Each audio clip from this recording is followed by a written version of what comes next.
Hello, my name's Artemis, and here we are with another part of our very fearful, anxiety-inducing series about the question, what if they find out? Yes, and it can be obviously a very dreaded question indeed, but obviously there's also a lot of different answers to that question depending on what the target is. Now, obviously last week we managed to get all the feet stuff and paw stuff out of our systems so that we can continue with the series about being, wholly laser-focused on the things that we actually like. Yes, we do. So this week, what are we going to look at? Well, we're going to have a little look-see at BDSM, pup play, role play, that sort of thing, and obviously bondage, because, that's another thing to cover. It's a big subject. I think everybody likes that sort of stuff in some shape or form. So yeah, something just slightly a little bit more mainstream, but definitely something which can be very worrying if you enjoy these things and the people in your life find out and decide to make you the target of their jokes. But how screwed are you, I wonder? Well, let's get into it.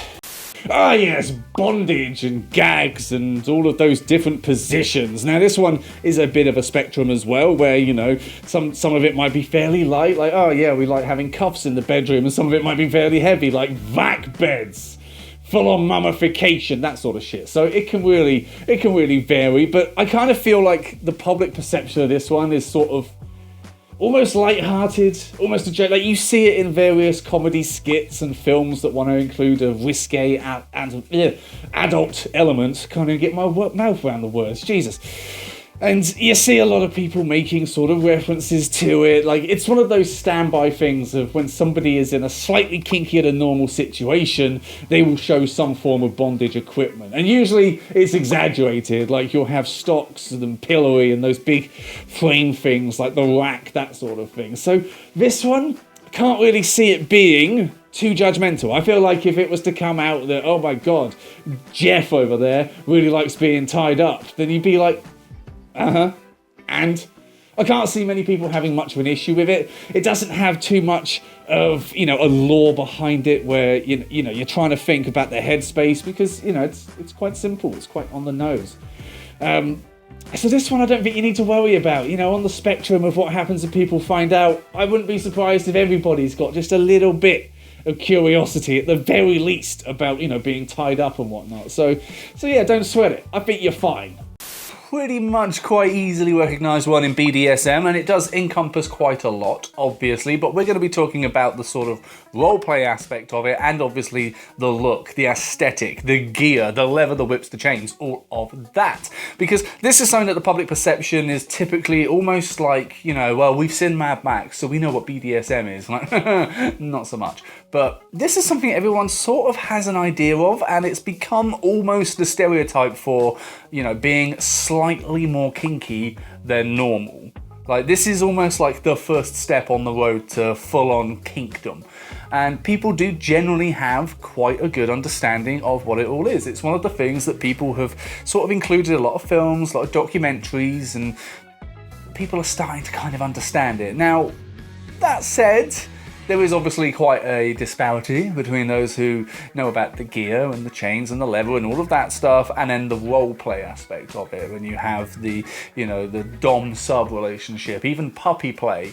This is something that people have a harder time getting their heads around, and when you do see that in the media, they're pretty good at showing exactly what's intriguing about it, exactly what people get out of it, but there is still a sort of element of side-eyeing to it, of, oh, well, this is not conventional. It's a little bit funny. So you will be met with some sort of judgment on this one, but it's not going to be all that bad, I don't think. I feel like most people are going to sort of understand this. It's very easy to explain it away. You just say, like, well, I got bored of the missionary position, so I guess I decided to get whipped. People will come around to the idea of this one, especially if they know a little bit about this community, and they might even respect you if you're a dom. I mean, if you're a good dom, you'll make them respect you, but whatever. I don't feel like on the big scale, the grand spectrum of judgment, this one's all that bad. If everyone was to find out, then you can quite easily explain this one away. So obviously, let's say that it's happened, people have found out, how are you supposed to act throughout all of that? Well, you're kind of in luck just a little bit with these particular things here, because they are just slightly more mainstream than a lot of the other things we could potentially cover. You see, the public has a decent-ish kind of assumption of what these things mean. They've had a decent amount of exposure. There's documentaries, there's inclusion in other things, there's whole shows about this kind of stuff on Netflix, but no one really watched it. And generally, people are just a bit more understanding about it. It's less, you're a dirty freak, and more, you're a bit kinky, are you? So I feel like this one isn't too difficult. Either of these, really. They're not too difficult. If somebody finds out you like them, it's very easy to downplay it. Very easy to be like, yeah, and what? Like, you just go home and continue with the missionary position as if that's actually exciting. You do you, champ, but I'm going to go and get some leather, some chains, and a mask, and we're going to have some fun. That's obviously an example. It's not me saying that, obviously. But hey, this one, I think, is quite an easy one to play off. No one's really going to have too much of a problem understanding what it's all about. They've seen it in other things. It's not an alien concept that you've got to try and introduce people to.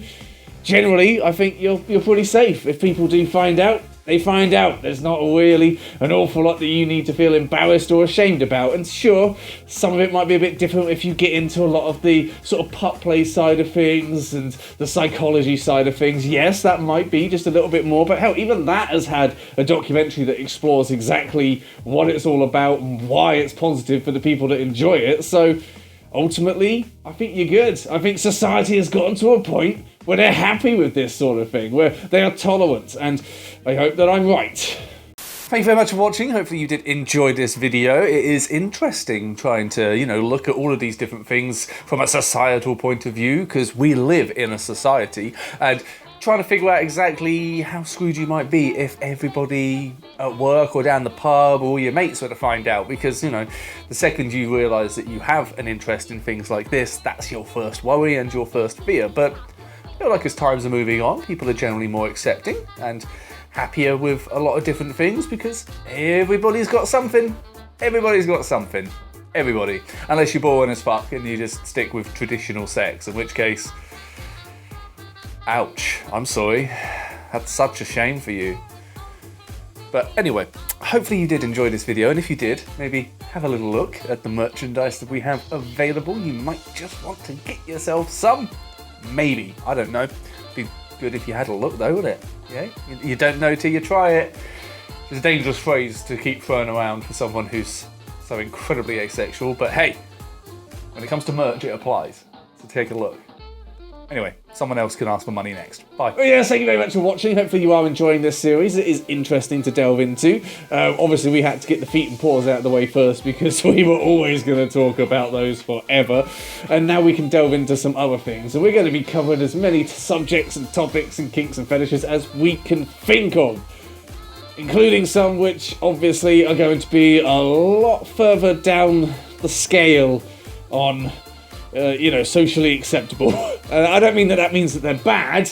It's just, there are going to be some that people will have a hard time reconciling with the rest of their life. So, ooh, yes. But thank you for watching. Hopefully you did enjoy it and you're enjoying this series. If you do want to support us, then maybe have a little look at the Patreon. I'm sure you've all been beaten over the head with it enough lately, so I don't need to stand here and force you to, go and have a look or guilt trip you. But, hey, it's always worth a try. Maybe help us survive. How about that? But anyway, thank you for watching. Hopefully you enjoyed it, and I guess we'll see you next week. Bye!